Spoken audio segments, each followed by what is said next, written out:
Francis is a Polish billionaire. He is the construction project owner in France. Currently, he is living in Monaco, a very charming paradise. Philippe, Stella, and Alexander are born with a silver spoon in their mouth. Their lives are filled with luxury. Three people who only know how to enjoy themselves and are extremely spoiled. Stella spends all day shopping for expensive jewelry, while Alexander was loose and prefer for sleeping with women of all ages. They were extremely rude and mishandled their servants. Philippe is too. He came to party all night, drove expensive supercars. He's done nothing but think crazy business ideas. He even raised capital from his father for a silly project. That is the business of air-conditioned underwear or electronic cigars. Although Francis's assistant was Ferruccio thought it was a ridiculous idea, Francis hasn't refused his children anything since his wife's death. After Philippe left, Ferruccio prevented Francis from contributing capital to Philippe. At the same time, Ferruccio advised him to be more strict with his children. However, he thinks that they have lost their mother at a young age, so he does not want to hurt them. Stella falls in love with a man named Carlos. He is a lazy, flirtatious and fortune hunter. When Carlos was playing the piano, Stella was annoyed that she couldn't see anyone serving the drinks. She lost her patience, then went down to the kitchen and shouted at the servants. At that moment she met an old friend, Matthias. Turns out he's a new waiter preparing for Stella's birthday party. The music started playing. A lavish birthday party is celebrated with bottles of champagne costing up to 31,000 euros each. The party of the kids of the super rich. Carlos began to show his class in champagne like no other.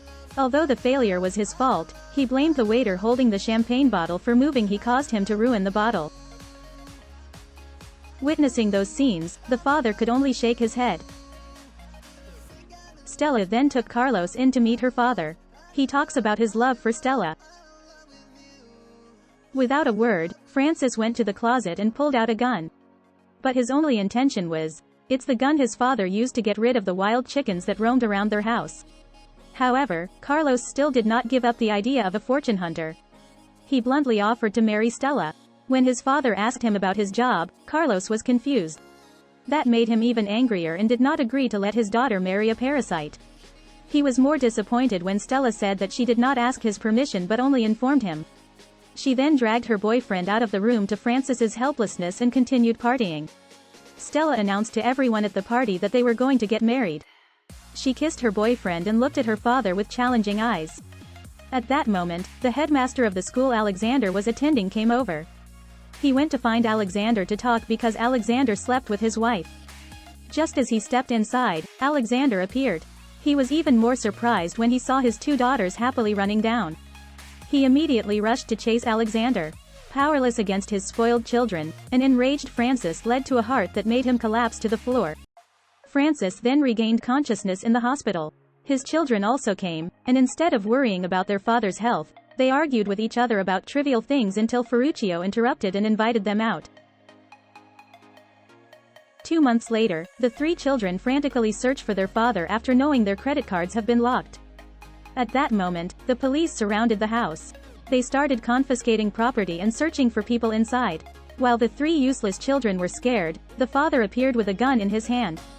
Francis told the children to follow him. They hid through the back door. All of them ran into the street. Francis then used a gun to stop a car.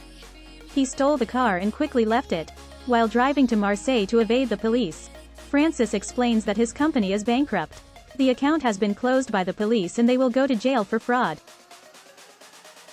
To avoid being tracked by the police, he threw all their phones on the street. Continuing the journey to Marseille. The three children were surprised by the humble life of the lower classes there. They were even more disgusted when Francis took them to the old house where he had lived as a child. The house was torn like hell in the eyes of the three.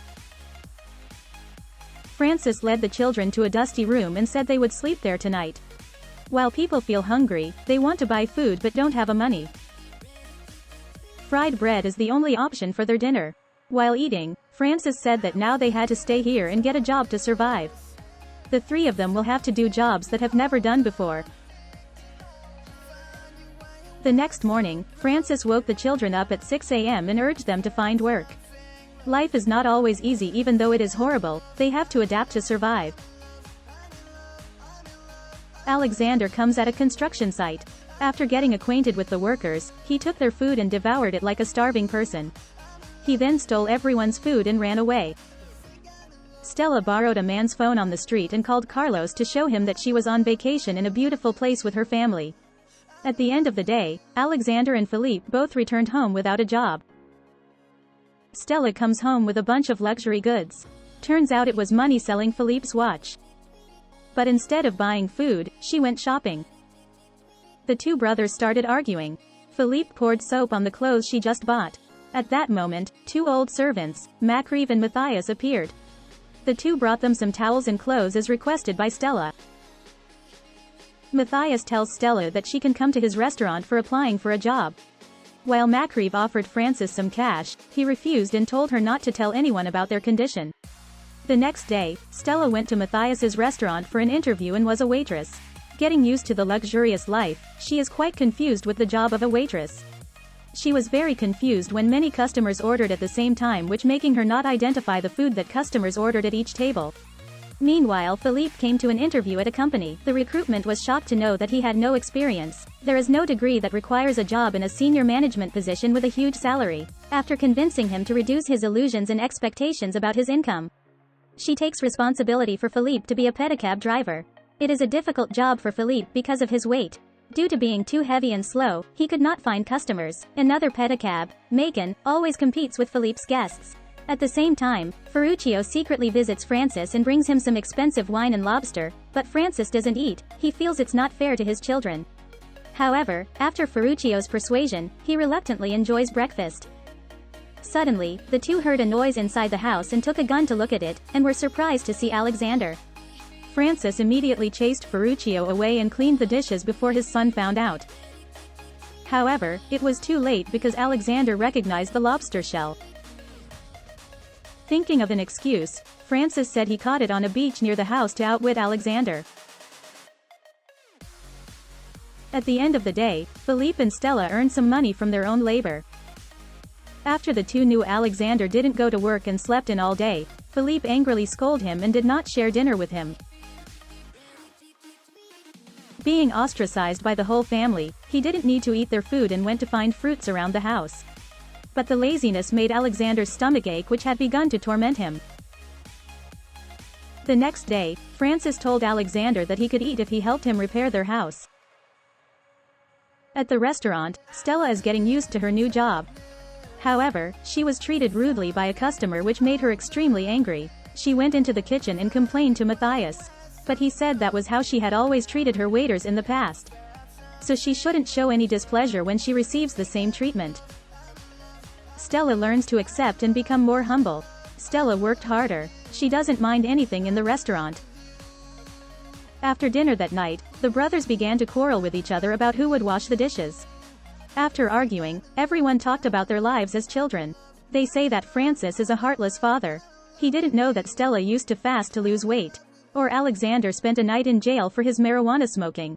Even when Philippe was hospitalized with keratitis for 2 weeks, he was not there just because he didn't want to cancel his business trip. Francis feels he is being denounced by his children. He said don't blame him and left. Today, Philippe decided to go to Macon and convince him to stop robbing his guests.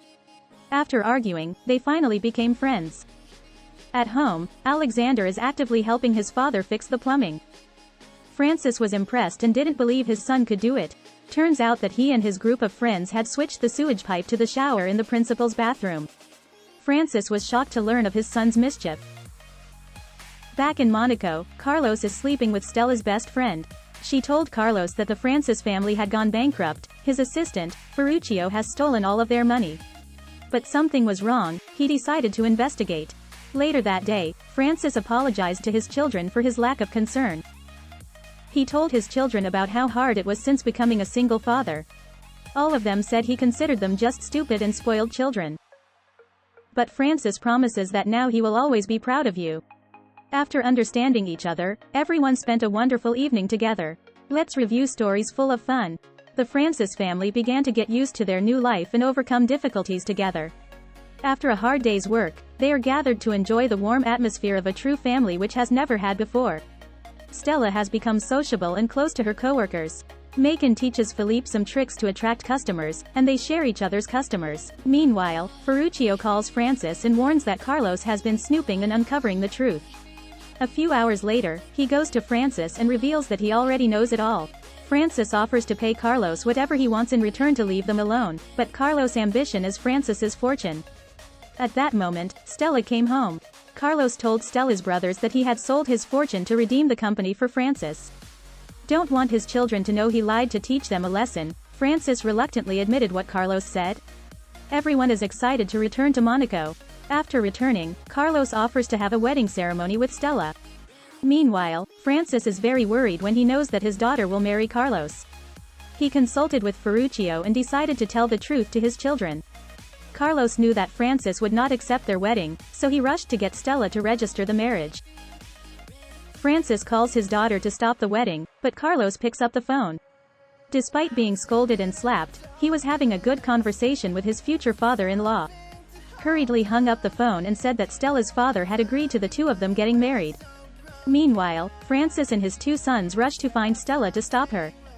Fortunately, the person in charge of the marriage registration was dumb, so everything went quite slowly. Stella then finds out that Carlos' real name was Caravan. The fortune hunter excuses and tries to convince Stella to continue marrying him.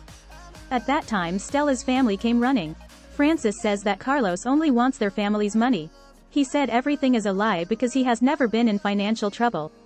Everything was invented to help his children realize the true value of life. Stella angrily slaps Carlos for his infamy. The children then said they didn't want to see Francis again. Nearly a year later, Francis is regularly receiving the monthly checks which his children send him for their hard work. However, he will never use it. After leaving the meeting with his partners, Ferruccio suddenly drove off the highway and turned onto another road. Turns out he took Francis to his old house and prepared a bouquet of flowers for Francis to give to his daughter on her birthday. His children are now used to their miserable life. However, they have a more independent life than before. Everyone was having a good time when Francis walked in. He felt awkward because his appearance made the children unhappy. He gave Stella a bouquet of flowers and apologized to his children before leaving. All of them finally accepted his apology. They celebrate Stella's birthday together. The family atmosphere becomes warm. Don't forget to subscribe to the channel to follow the latest films.